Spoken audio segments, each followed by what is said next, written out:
16-year-old Cameron Tucker went viral after he was suspended from school for cutting class to cut hair in a school bathroom. That one-day suspension, though, opened more doors for Cameron than anyone could have imagined.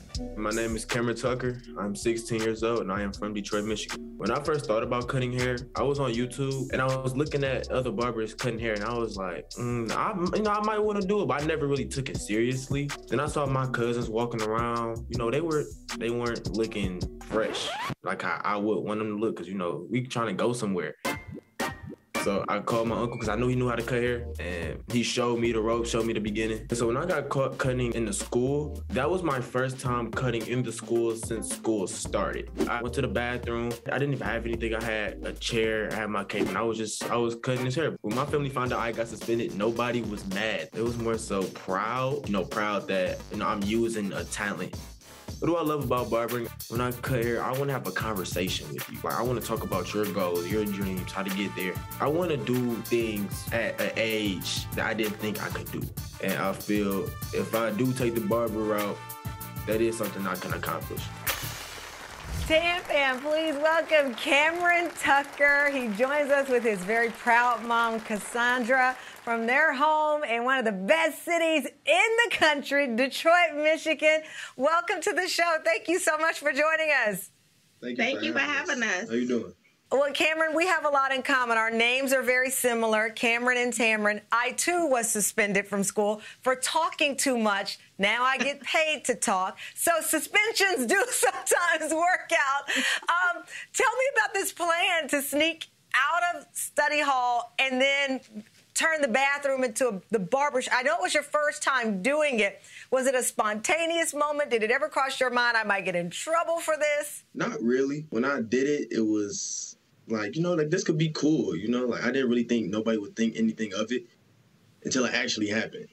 Then a lot of people was talking about it around school. Then I heard administrators talking about it. And I was like, it's really going around? Like, I'm cutting hair. This is not a big deal. Cameron, I love that this passion for cutting started out with your little cousins that you now have thrown under the bus by showing their haircuts, but you were inspired by wanting to hook them up.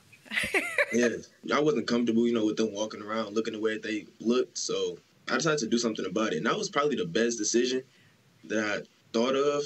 So I took that, I got in contact with my uncle, and he been, really supportive. He's been helping me the whole way. And so, he been having me use his equipment that he had, giving me, some money to buy my own. And then after using that, everybody just started looking better. I felt more proud. I got better at it. Well, I love it. So, Cassandra, I know that if a parent gets a phone call, particularly a parent of a young boy of color, and they're saying he's been suspended, your nerves kind of probably start to boil up. What happened? What went wrong? What's going on here? What was your reaction when you learned that this was tied to his desire to cut hair? Actually, I was at work when I received the phone call. And it was a voice message left on my phone. But before I even checked the voicemail, I got a forewarning text message from Cameron stating me just FYI, Mom, I just got caught cutting hair. They're going to call you. Never mention anything about a suspension. So after I listened to the message, I'm like, oh, it's more detailed than what he told me that happened. But cutting hair, no, I wasn't upset because I know usually after football practice, he had me waiting in the parking lot because he's cutting some of his teammates' hair. So it wasn't a big issue until the suspension came and, just the fact he had his equipment on him. So it could have turned out a lot worse. But by the grace of God, it was just a one-day suspension. Cameron, I know your mom just mentioned you play football, you run track. You are like the all-sportsman. Basketball, you do it all. But this was life-changing when you got a phone call, as I understand, from a lot of people called you, but in particular, some very important people in Detroit reached out because they saw your story. I got Sebastian Jackson. He reached out to me. Shout out to him.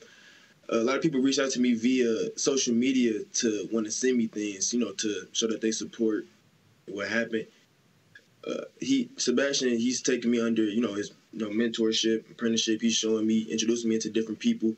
He's showing me the ropes, the like how I go. Yeah, the business aspect of the situation, Coming up, we're going to meet Sebastian, the man who is paying it forward by helping Cameron make his dream a reality. We are joined by 16-year-old Cameron Tucker with his very proud mom and Sebastian Jackson, founder and CEO of the Social Club Grooming Company in Detroit, one of the city's top barbershops with names like Big Sean, Jalen Rose, our friend, and Reggie Bush are all clients there. Sebastian, thank you so much for joining us.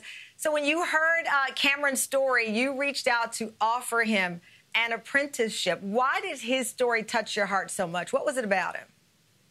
Sure. I think for a lot of barbers, that's where we start. We start in the bathroom. We start in the basement. And, we start in the dorm room. And for me, while I was here at Wayne State, I created a barbershop in my dorm room. And Wayne State came and shut it down, right?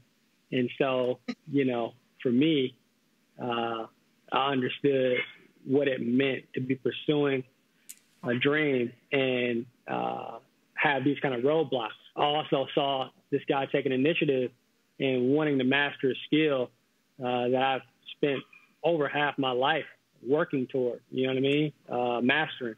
And, as I've become what some might call an expert in the industry, it's my job to kind of pass that on. Cameron, could you believe that someone else had gotten in trouble for cutting hair in the wrong place? I mean, listen, the odds, Sebastian getting in trouble at Wayne State, and now here you are all these years later. What are the odds? What have you learned being around Sebastian, especially in the realm of business? Because it's one thing to have the skills to cut hair. It's another to turn it into a successful business like Sebastian has. I'd say the first thing that I've learned from him is to not waste time. Don't procrastinate. It's not a good look. It's going to take longer. You want to make your money now, start early, and then you're going to progress. And so it was just a blessing that he reached out to me. We have a list that we go over, and he taught me how to maintain everything on that list, how to get what I need off that list, how to maintain my priorities.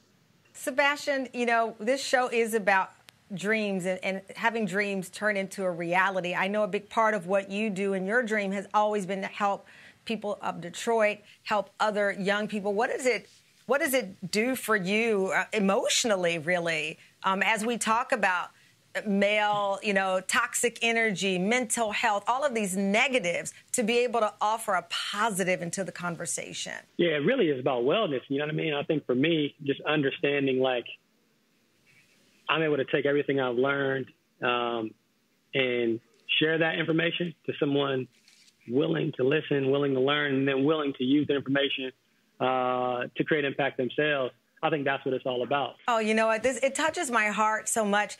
I've shared this story before in a couple of interviews, I think in People magazine. I cut my hair short, Cameron, because of a legend from Detroit by the name of Anita Baker. My boyfriend at the time was in love with her, and I was in love with him.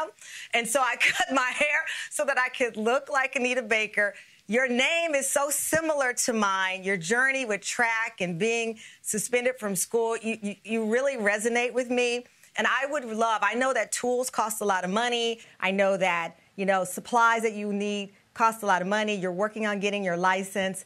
And I would love to personally send $1,000 to you to buy some supplies, get all of the things that you need, and any support that I can offer along the way. Because Cassandra, like a mom like me, we love our boys, and we want our boys to win. So you spend it wisely, and when I come to Detroit, I need a hookup, okay?